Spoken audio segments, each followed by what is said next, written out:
So hello everyone and welcome. I'm really glad that you're here today. So my name is Alex and I'm a registered dietitian specializing in IBS and digestive health. I work with people who feel stuck and also confused about their symptoms and also help them build a clearer, more confident approach to managing their gut health. And today's workshop is all about what to eat when IBS flares, because one of the most common questions people ask during a flare is, what can I eat that won't make things worse, right? So over the next hour or so, I'm going to walk you through a simple framework to guide food choices when symptoms flare, so flare days feel a little bit less stressful and also a little bit more manageable. And this session will be practical and focus specifically on food decisions during flares. And by the end, you will also have a cheat sheet, so you can use it as a quick reference whenever symptoms come up. Also, to keep this session running smoothly, I would like to keep everyone muted and cameras off, because this meeting is recorded. Unless you want to be recorded as well, then that's fine. And before we get into the content, let's also quickly go over how today's session will work. So before we begin, I would encourage you to grab something to take notes with, even just, your phone or maybe a notes app. If possible, try to be somewhere you can focus without too many interruptions, as this will help you get the most out of the session. We will be covering quite a lot of practical information, and staying until the end is especially helpful because I will share a cheat sheet so you can use that the next time your symptoms flare. Okay, so today we will begin by understanding what's actually happening in your gut during a flare, because once you understand the physiology, food choices start to make much more sense. And then we will go through what to eat in the first 72 hours, depending on whether symptoms are more diarrhea or constipation predominant. After that, I will show you how to build a flare-friendly plate, a simple visual framework, so you can use that structure to structure your meals without overthinking. And we will also look at some common patterns that can unintentionally prolong symptoms. And also finally, we will apply everything to real life situations such as work, travel, and low appetite days. Okay, let's begin. So first of all, I wanted to tell you a little bit more about what changes during an IBS flare. And there are four main systems that tend to change during a flare. And the reason symptoms can feel intense is that these changes often happen at the same time rather than in isolation. So first of all, we have our alarm system. So first, the gut-brain connection becomes more reactive. Your nervous system is a bit more on alert, so your body is quicker to interpret things such as uncomfortable or threatening. That could be stress, food, or even just a busy day. It doesn't mean that anything is wrong structurally, but it means that your system is in a more sensitive state. Then we have your sensitivity. The gut itself becomes more sensitive, so this is something we call visceral hypersensitivity. Which means that normal digestion, so things like gas or the bowel stretching, can feel louder or more noticeable than usual. So sensations that might normally pass unnoticed can feel uncomfortable during a flare. Another thing is movement. The speed of the gut can change as well. For some people, things slow down, which can lead to constipation and bloating. For other people, things speed up, which can lead to urgency or loose stools. So even though the underlying condition is the same, the experience can look very different. And finally, we have the internal environment of the gut, which can also shift. So gas levels, fluid balance, and also muscle tension can all change slightly, leading to sensations such as bloating, fullness, or cramping. Again, I just want to emphasize that these are functional changes. They are not signs of harm, but they can feel very real at the same time. So when you put these four things together, a more reactive alarm system, increased sensitivity, changes in movement, and then shifts in pressure, it becomes easier to understand why flares can feel so uncomfortable and unpredictable. But the really important thing to remember here is that these changes are temporary and also reversible. Your gut hasn't suddenly become damaged. It has just become temporarily dysregulated. And that is exactly why supportive strategies, including nutrition, can help bring things back to baseline. Okay, so I wanted to tell you a little bit more about that alarm system. So that first shift we often see during a flare is in what I like to call your gut's alarm system. So think of it like a smoke alarm that has become a bit more sensitive. So normally it would only go off if there was a real fire. But during a flare, it might go off just because of burnt toast. Okay? So in IBS, the gut and the nervous system are closely connected. And when you are under stress, tired, out of routine, or maybe exposed to a trigger, this system can become more reactive, which means that your body is quicker to interpret sensation as uncomfortable or threatening. Again, it's not a sign that anything is structurally damaged, but it means that the threshold for reacting is lower. That's why you might notice symptoms appearing on days when nothing big has happened because the system is already a bit more on alert. And for some people, this shows up as more awareness of their gut. For others, it's increased urgency or discomfort.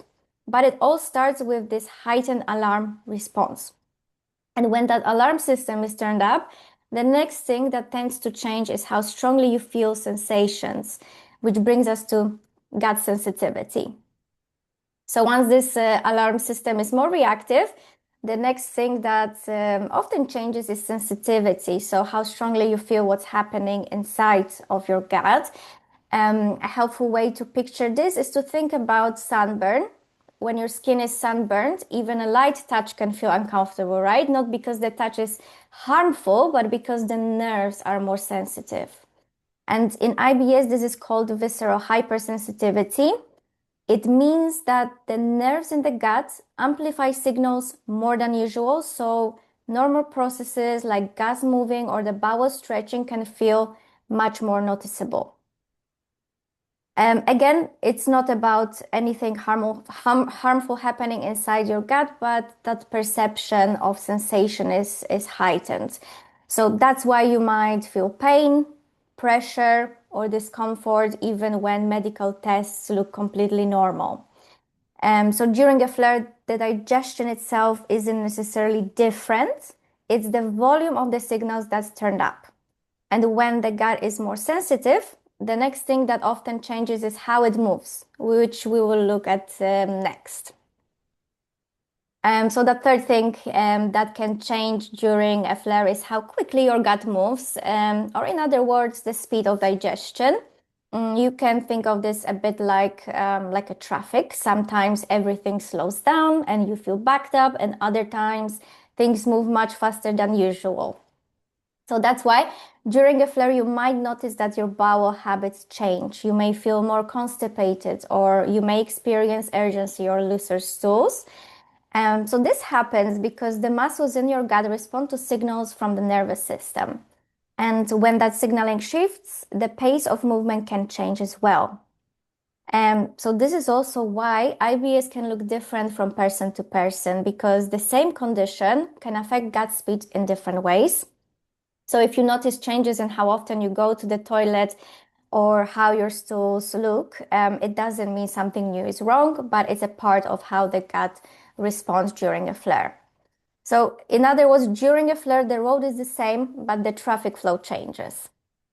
And when the movement changes, the internal environment of the gut can shift as well, which is what creates that sensation like bloating or pressure.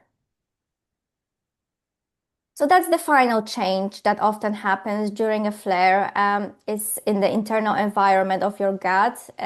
So how much pressure or tension you feel, and you can think of it like a balloon.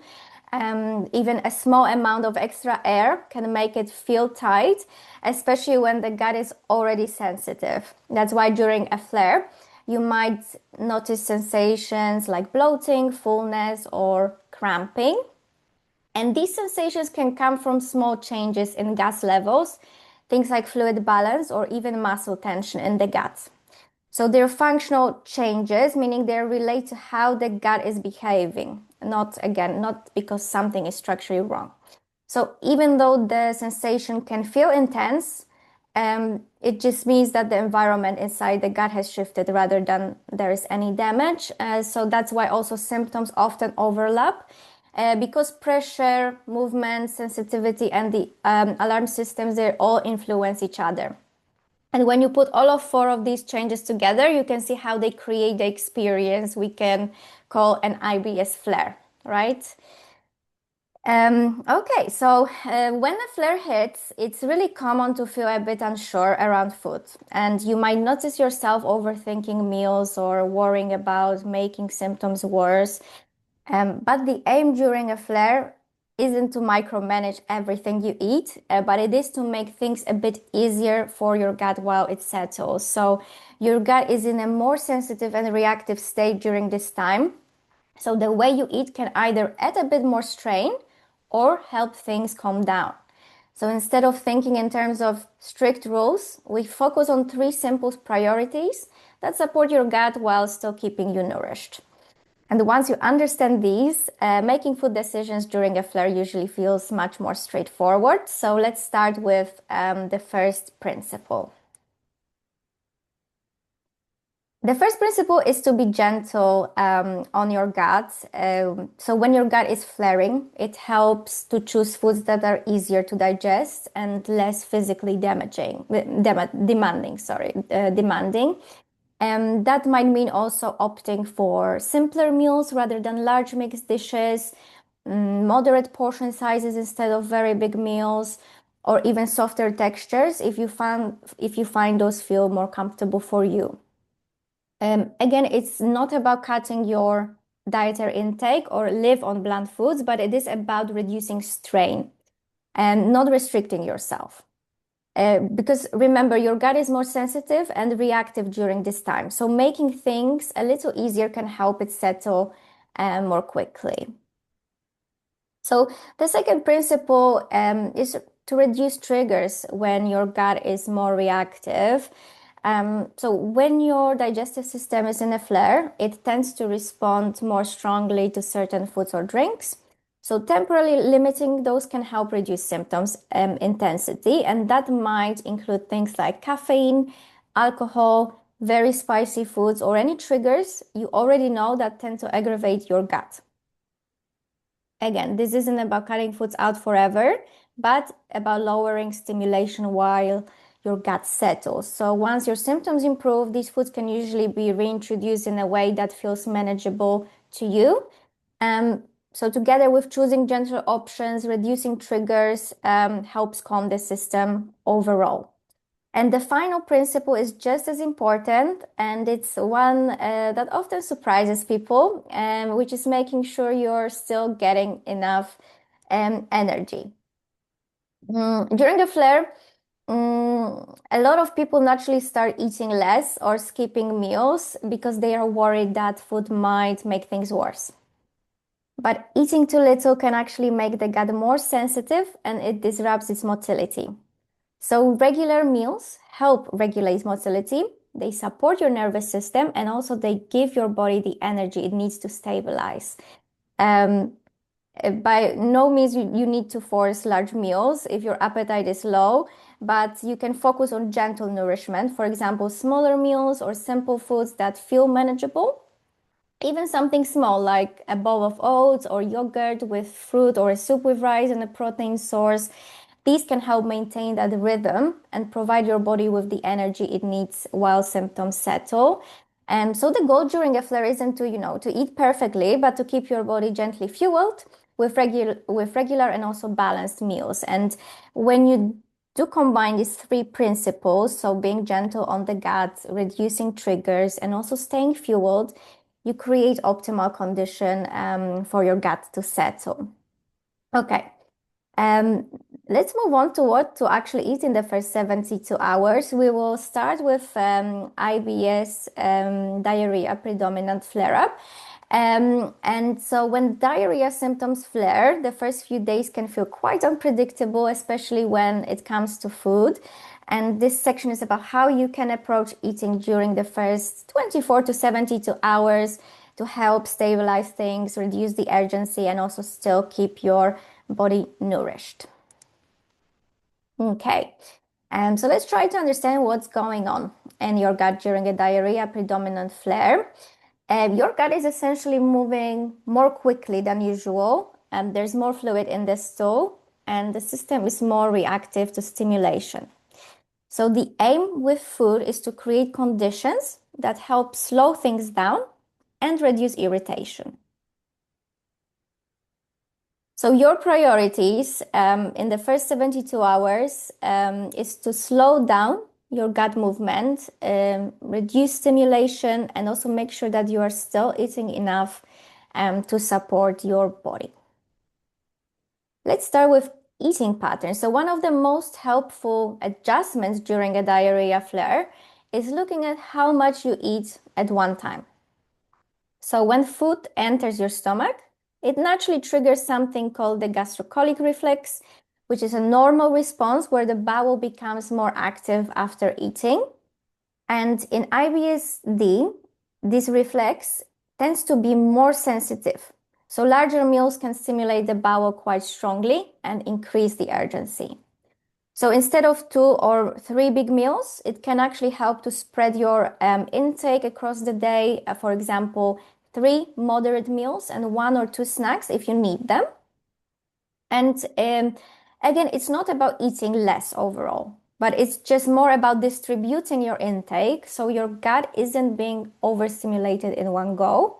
So for instance, you might find that a large, heavy, maybe heavy meal, heavy lunch triggers symptoms, whereas a smaller portion or a simpler meal feels easier to tolerate. So the goal here is steady input rather than large surges, which helps keep gut activity more predictable. And alongside meal size as well, the type of fiber you are eating can also make a big difference. So that's another key factor during diarrhea flare is the type of fiber that you are eating. Because different fibers affect the gut in very different ways. So it's not just about, eat more fiber or eat less fiber. So soluble fiber is particularly helpful at this stage because it absorbs water in the bowel and it helps form a more cohesive stool, which can then reduce urgency and frequency. So you will find soluble fiber in foods like oats, rice, potatoes, bananas, and also in supplements like psyllium. In contrast, insoluble fiber, which is often described as roughage, tends to speed up transit and doesn't hold on to water. So when symptoms are active, large amounts of this type of fiber can actually make your stools looser. Again, it's not about avoiding fiber altogether, but shifting that balance towards soluble sources and reducing very rough or bulky fibers temporarily. Okay? So relatable example could be, for instance, a bowl of porridge. This may feel much easier to tolerate than a large raw salad during a flare. And once your symptoms settle, you can gradually return to more varied fiber intake. So this is just a short-term adjustment, okay? So think of soluble fiber as something that helps stabilize stool form while your gut is moving more quickly. So the next consideration during a diarrhea flare is reducing things that can stimulate the gut more strongly. So when your gut is already more reactive, certain foods and drinks can amplify movement or sensitivity, which can make that urgency or frequency worse. So for example, very high fat meals are very common here because fat strongly stimulates the gastrocolic reflex. So large, rich meals can sometimes trigger symptoms quite quickly. Caffeine can also increase bowel activity, which is why some people notice looser stools after coffee when symptoms are active. Alcohol also can irritate the gut lining and influence motility. So reducing it temporarily can help the system settle. And then there are your personal triggers. So these are foods that you already know your gut tends to react to. And if you don't know, it's good to figure out which foods are those. But these are often worth avoiding during a flare just to reduce that overall load. And it's not about creating a long list of forbidden foods, but trying to simply lower stimulation while the gut is in a more sensitive state. And once symptoms improve, you can gradually reintroduce these foods back and in a way that feels manageable to you. So I would say to think about this step as creating maybe a calmer environment rather than restricting your diet. And lastly, also, it's important to support your body with enough fluids while your symptoms are active. So, hydration is really important during a diarrhea flare because your body is losing more fluid than usual. So, when you are passing loose stools, you are not just losing water, but you're also losing electrolytes, like for instance, sodium, which are important for maintaining fluid balance. So the goal is to keep a steady intake of fluids across the day rather than drinking large amounts all at once. And now water is absolutely fine. And you might also find things like broths, soups, or maybe oral rehydration solutions helpful, especially if symptoms are more pronounced. Very sugary drinks can sometimes worsen diarrhea by drawing more water into the bowel, so it can also help to dilute juices or choosing maybe lower sugar options. And also because caffeine and alcohol can stimulate the gut, it's usually helpful to limit these while symptoms are active. Um, you don't need to overthink this really. It's just to aim to sip fluids regularly and pay attention to thirst and how you're feeling. So think of hydration as supporting recovery and also helping your body stay balanced whilst your symptoms settle. So when we bring all of this together, the first few days are really about stabilizing your gut environment. So here I wanted to show you some examples of how a day of eating can still be varied and satisfying while leaning towards more soluble fiber and gentler options. Of course, you don't need to follow these exactly. They are just simply to give you ideas you can adapt to your preferences. Maybe you can screenshot that if you find it helpful. You can screenshot that slide and just review it later.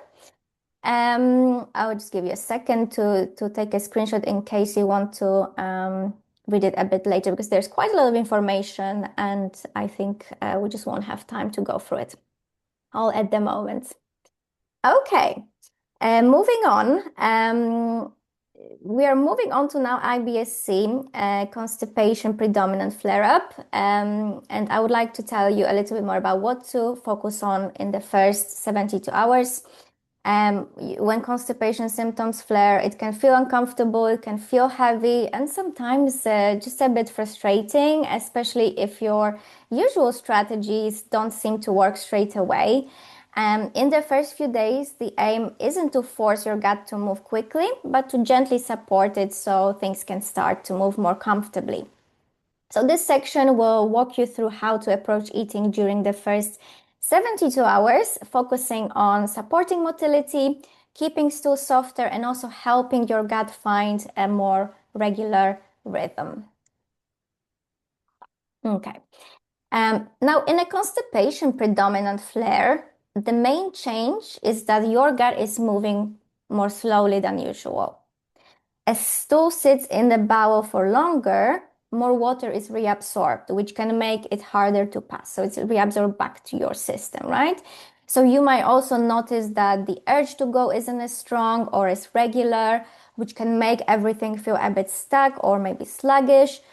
So when we think about food during this time, the goal here is to gently support movement and hydration within the bowel rather than forcing anything too quickly. So rather than jumping straight into specific foods, it helps to think about the overall goals during these first few days because we want to gently encourage movement in the gut make sure to stay soft and easier to pass and create a more regular rhythm so your bowel starts receiving consistent signals again. And when you keep these priorities in mind, the food choices we will talk about next tend to make much more sense. And also, I feel like they just are easier to apply. All right. So one of the most helpful things you can do during a constipation flare is to maintain a consistent eating pattern. So each time you eat, it activates the gastrocolic reflex, which is a natural signal that encourages the bowel to move. So imagine when the meals are irregular or you go long periods without eating, that signal becomes less frequent, which can then make things feel more sluggish. For this change, you don't need large meals. Even smaller meals or snacks can help provide that regular stimulation. So the aim here is simply to create that steady rhythm so your gut receives consistent cues to move. Um, and one of the most powerful opportunities to do that is to support bowel movement in the morning. I really love that one. It's so simple, yet I think many times overlooked. So at this time of the day, your body naturally has higher cortisol levels, which is a hormone that helps stimulate bowel function. So if you combine that natural signal with a morning routine, such as, for instance, having coffee and breakfast, you're essentially stacking several signals that encourage your gut to move. In IBS-C, coffee can actually be helpful because it contains a compound called chlorogenic acid, which stimulates the colon. And this effect isn't just from caffeine. So even if you have decaf coffee, if you don't like caffeinated drinks, this can still support bowel activity. And eating breakfast then adds another important signal through the gastrocolic reflex, which encourages the bowel to contract after you eat. So creating enough time in the morning for this routine can make a real difference in supporting regular bowel movements. Okay. And another way to support bowel movement during constipation flare is also meal size and timing. So your bowel responds to the amount of food entering the stomach. Larger meals create more stretch in the stomach, which sends a stronger signal through the gastrocolic reflex. So this can encourage the colon to contract and move its content forward.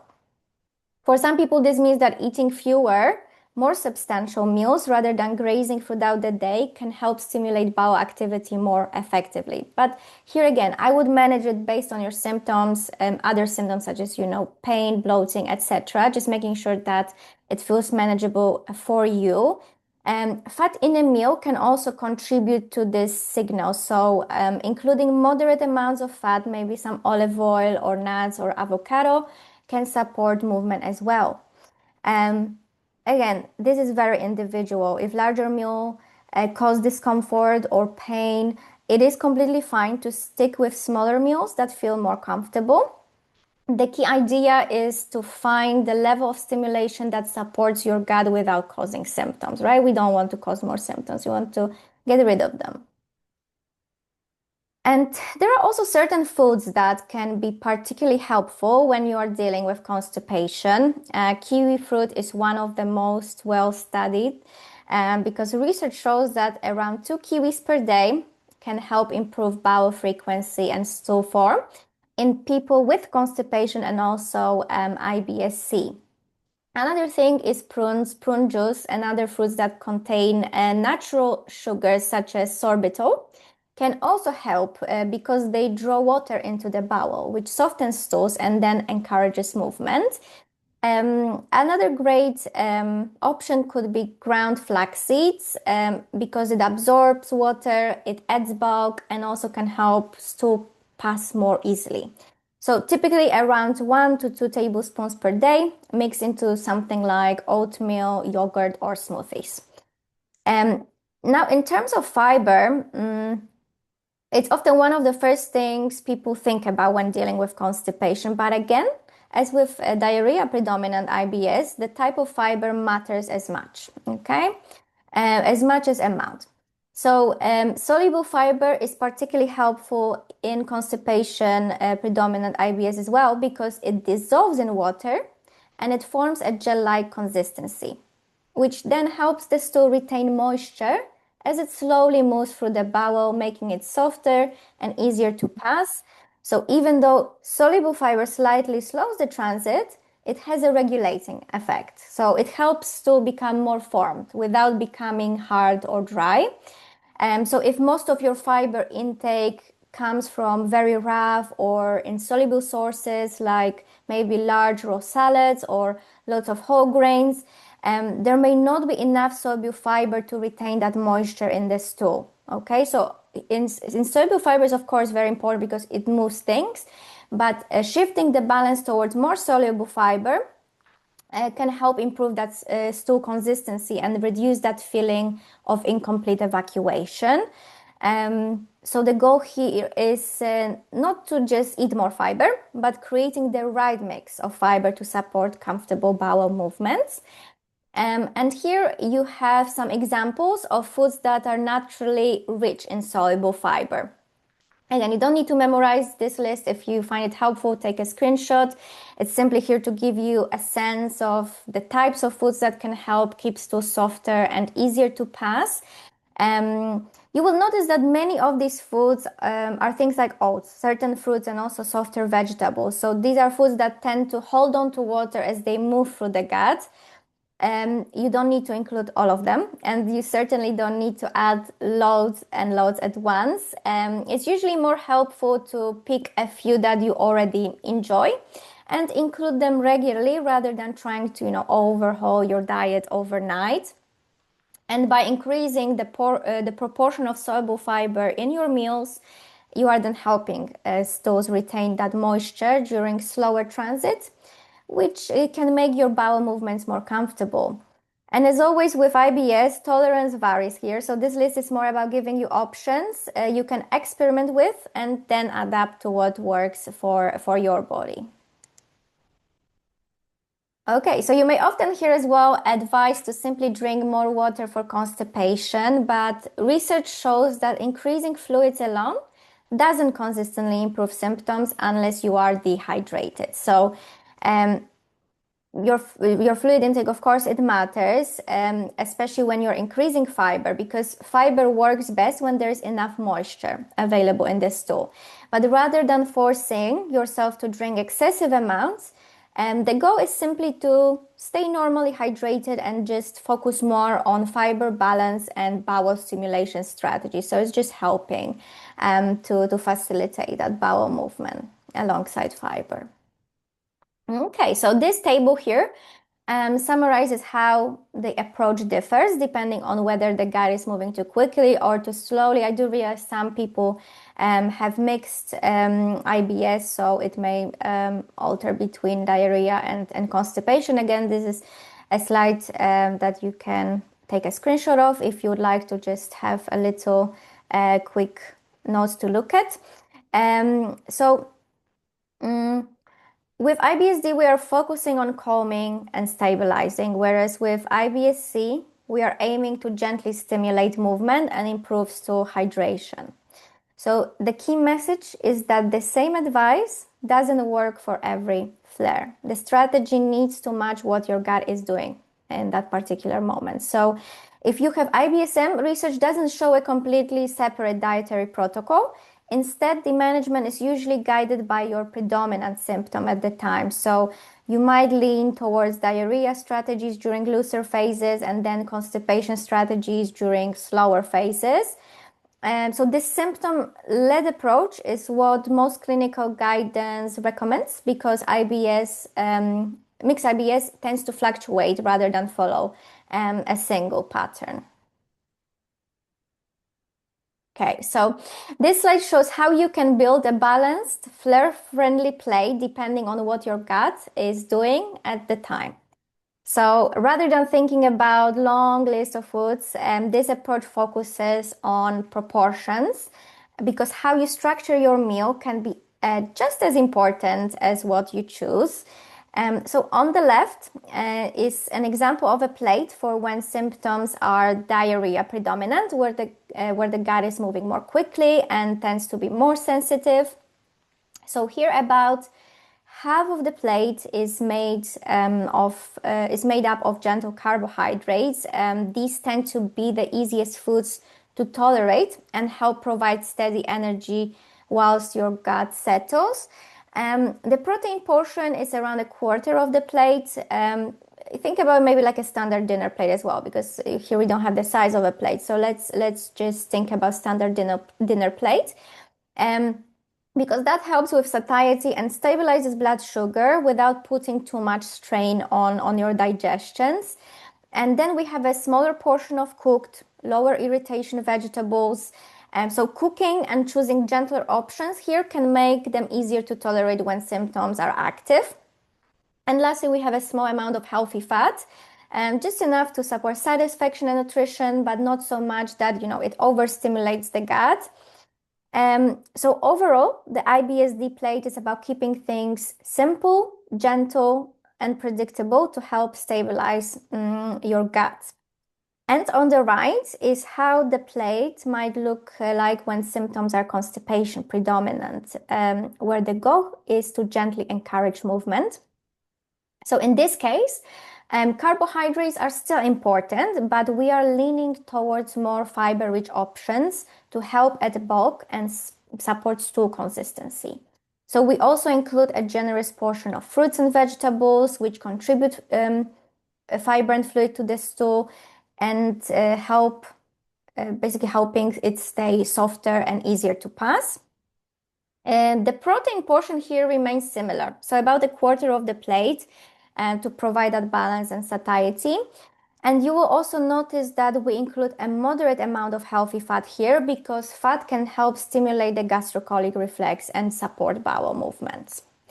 So that IBS-C plate focuses on fiber, on stimulation, and the rhythm rather than restriction. And what's important to remember is that these plates aren't strict rules. They are just starting frameworks. You can adjust based on your tolerance, appetite, and symptoms. So if your symptoms fluctuate, you can think of these as two ends of a spectrum and just adjust them depending on how your gut is behaving that day. And the main idea is that a flare-friendly plate is about balance, not perfection. So those small shifts in proportions can help support your gut without needing to implement a completely different diet. So this next section here is about common patterns that can unintentionally prolong or intensify symptoms. And it isn't about doing anything wrong here. Most of these are things people try because they are trying to feel better, which is understandable. And the goal here is simply to help you recognize what might be keeping the gut under a bit more strain so you can make those small adjustments if you need to. First thing, and one of the most common patterns during a flare, is becoming very restrictive with food, often because you're trying to avoid making symptoms worse. And this might look like skipping meals, eating very small amounts, or gradually cutting out more and more foods until your diet becomes quite limited. So research and clinical guidance consistently show that while short-term adjustments can be helpful, excessive restriction can increase stress around eating and make it harder to meet your body's nutritional needs. It can also sometimes make the gut more sensitive over time, especially if eating becomes unpredictable or inconsistent. So the goal here isn't to avoid all potential triggers, but just keep your meals balanced and supportive rather than overly restrictive. And another very common issue during flares is fiber intake that doesn't quite match what the gut needs at the time. Some people increase fiber very quickly, hoping to fix symptoms fast, which can actually increase bloating or discomfort.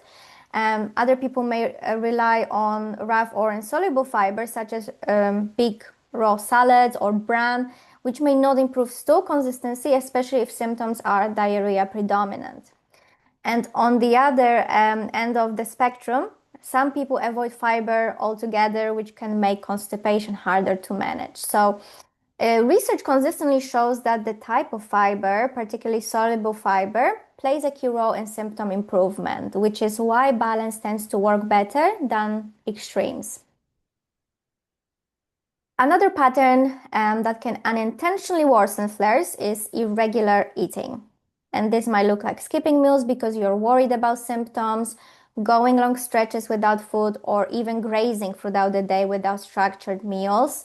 So the digestive system is closely linked to your circadian rhythm and reflexes like the gastrocolic reflex, which means the gut often responds best to predictable signals.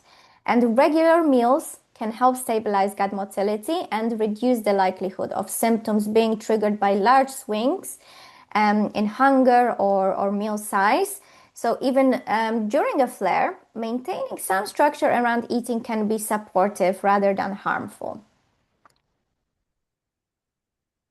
Okay, and one of the biggest misconceptions about IBS flare is that they are caused by a single food or event. In reality, flares are often the result of several factors coming together. For example, stress levels rising, sleep being disrupted, your routine changing, and then a dietary trigger on top of that.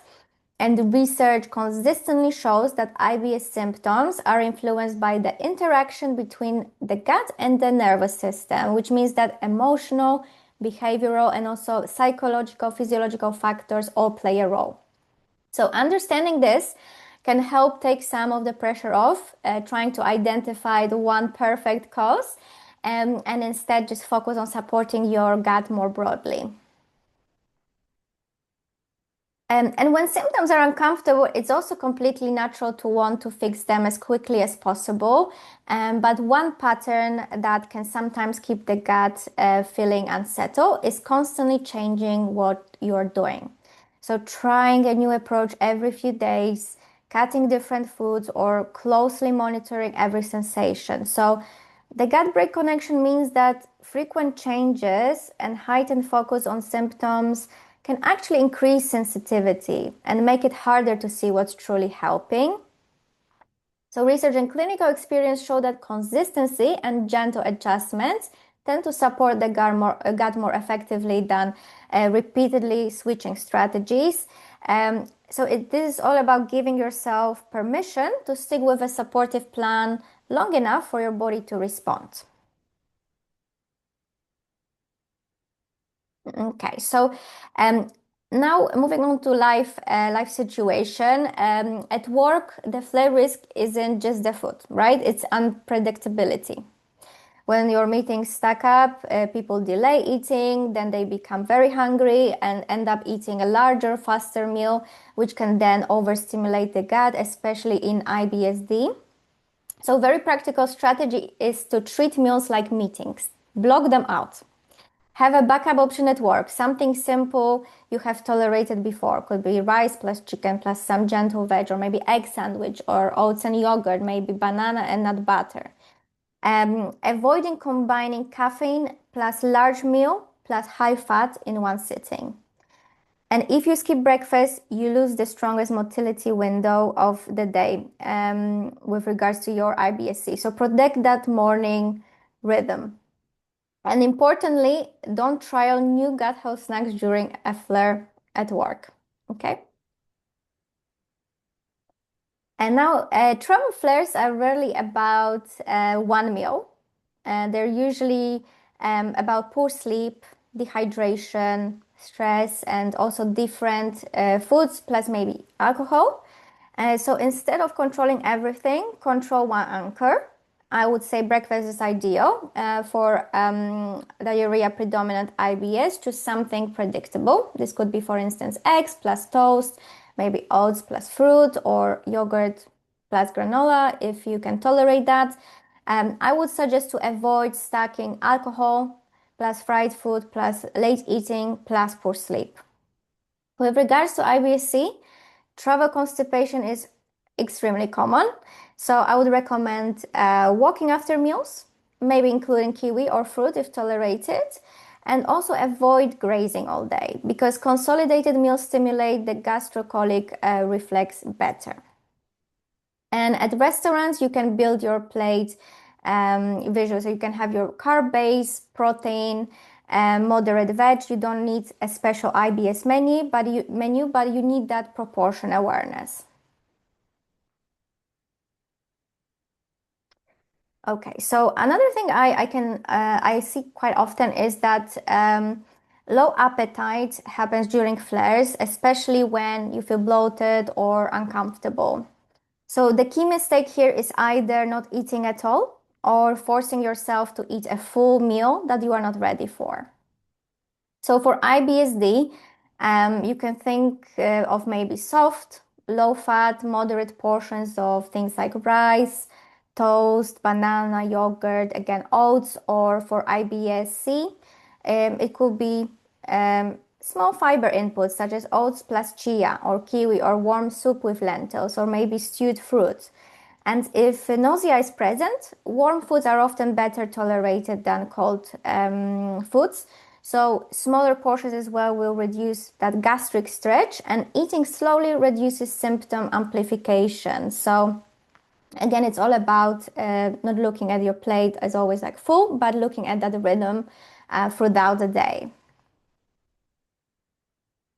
Okay, so if today's workshop helped, but you're still feeling unsure about your specific triggers or what you personally should be eating during flares, I do offer something called an IBS relief strategy session. It's a free strategy call where we look at your symptoms and triggers and map out the next steps for your gut health. So if you would like to apply for one of those sessions, you can scan this QR code. You can scan this QR code. I might as well just send you in a moment a link in the chat via which you can do that. And also, I just wanted to say a huge thank you for joining me today and also for taking time to learn what to eat during IBS flares. I hope that the workshop has helped make flare days feel a little less confusing and that you now have a clearer framework to guide your food choices.